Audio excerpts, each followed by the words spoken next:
Right. Let's talk about the Kennedy Center. For decades, this place has been America's big, fancy living room for the arts.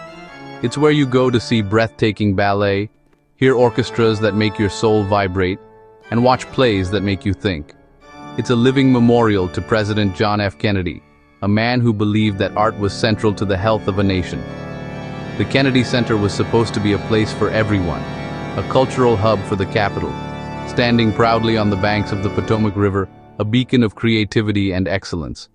It wasn't just a building, it was an idea, a promise of artistic freedom and cultural richness for all Americans, regardless of their political stripes. But, as with so many things lately, politics decided to crash the party. In February of this year, 2025, a new board, handpicked by President Donald Trump, marched in. This wasn't just a subtle shift in management.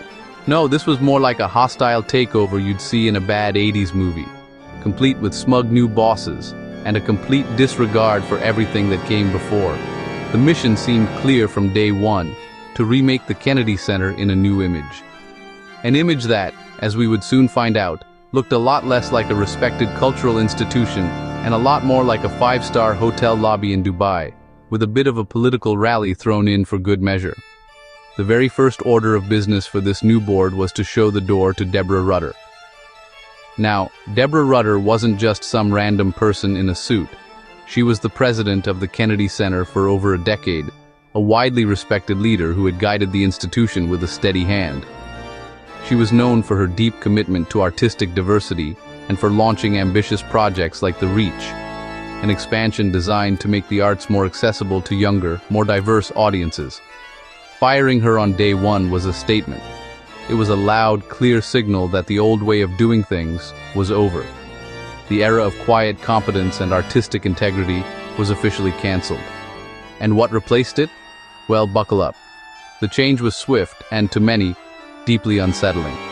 The focus shifted dramatically from nurturing a broad range of artistic expressions to something else entirely. The new leadership, it seems, had a very specific taste, and that taste could be described in one word: flashy. Suddenly, the programming began to feel less like a curated season of world-class performances and more like a lineup for a Las Vegas residency. The subtlety and nuance that had defined the center for so long were being replaced by bombast and spectacle, a move that left many longtime patrons and artists feeling completely bewildered and alienated.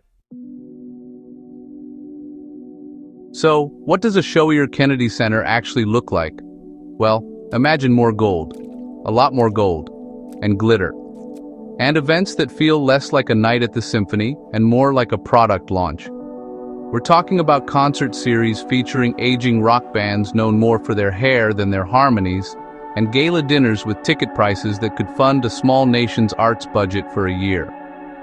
The programming became a parade of populist, high-glitz entertainment that often felt disconnected from the center's core mission. The subtle art of a string quartet was pushed aside for the loud bang of a pyrotechnics display. It was all sizzle, very little stake, and with the flash came the politics. The Kennedy Center, once a rare space in Washington that felt above the political fray, was now dripping with it. Events began to feel like extensions of the White House's political agenda. Speakers at galas would veer into partisan speeches, and the selection of performers often seemed to be based more on their political leanings than their artistic merit. This wasn't just a subtle bias, it was an in-your-face declaration that this cultural space now belonged to one side of the aisle. The stage that once hosted artists from around the world to celebrate shared humanity was now being used as a backdrop for political posturing. The result of all this flash and political maneuvering? Empty seats. Lots and lots of empty seats. It turns out that while a certain crowd might be drawn to the glitz, the traditional audience, the loyal subscribers, the families, the school groups, the actual art lovers, began to stay away. They felt the institution they loved had been hijacked. The halls that once buzzed with anticipation now echoed with a quiet emptiness. Ticket sales for classical music, ballet, and serious theater plummeted. The new, showier events might have attracted a different, temporary crowd, but they failed to build a sustainable audience. leaving the grand halls looking depressingly sparse night after night. This transformation represents a fundamental misunderstanding of what a national cultural center is supposed to be. It's not a private club for the wealthy and politically connected. It's a public trust. Its purpose is to preserve and promote the arts for everyone, to challenge us, to inspire us, and to bring us together. By turning it into a political prop and a showcase for shallow spectacle, the new leadership has broken that trust. They have taken a crown jewel of American culture and treated it like a cheap piece of costume jewelry, shiny on the outside but hollow within. And the empty chairs are a silent, powerful testament to that failure. So, how has the public reacted to this grand new vision for the Kennedy Center? To put it mildly, they are not sending flowers.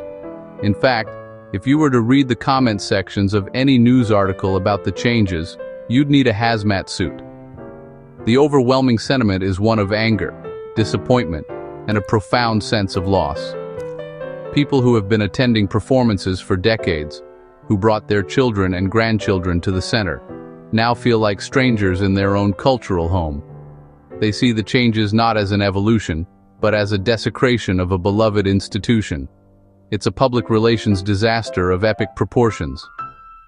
Many of the critics point out that the new direction is fundamentally elitist, despite its populist packaging. While the new board talks a big game about making the arts for everyone, their actions tell a different story. The focus on high-priced galas and flashy celebrity-driven events has made the center feel less accessible, not more.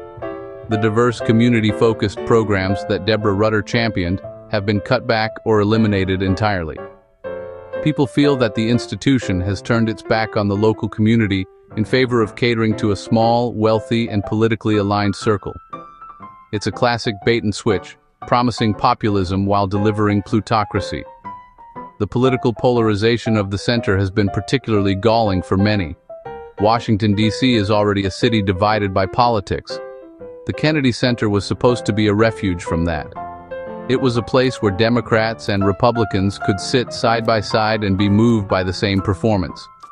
By injecting overt partisanship into its programming and branding, the new leadership has destroyed that neutrality.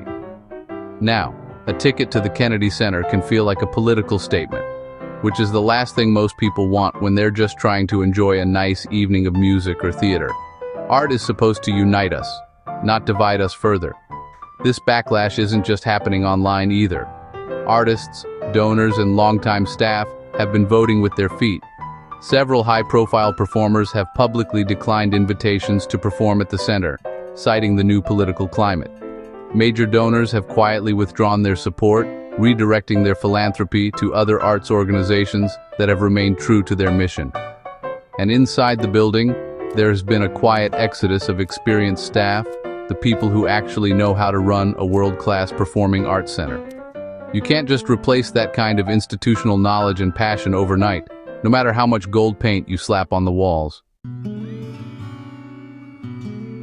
And all of this brings us to tonight, December 7th, 2025. This is the big one, the Kennedy Center Honors. For decades, this has been one of the most prestigious nights in American culture.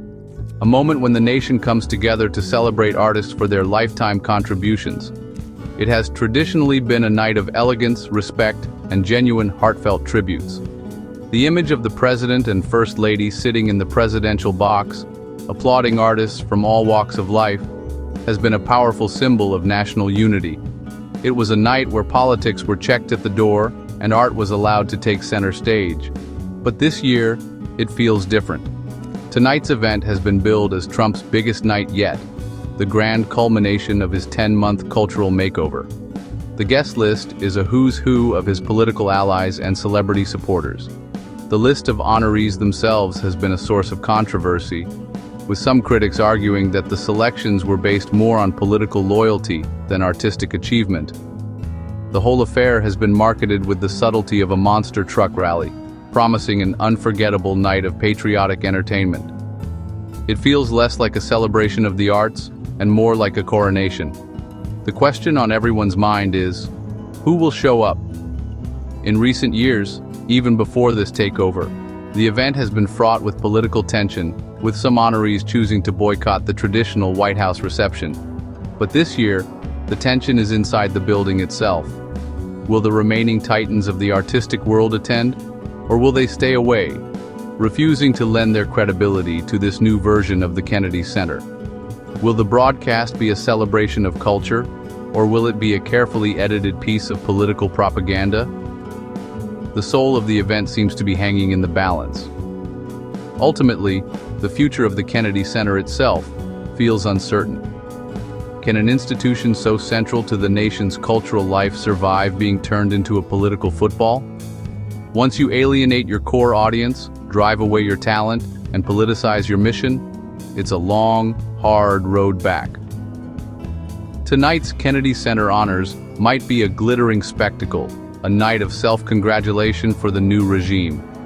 But for those who love the arts, it may also be a somber occasion, a wake for a great American institution, now showier, emptier, and a shadow of its former self.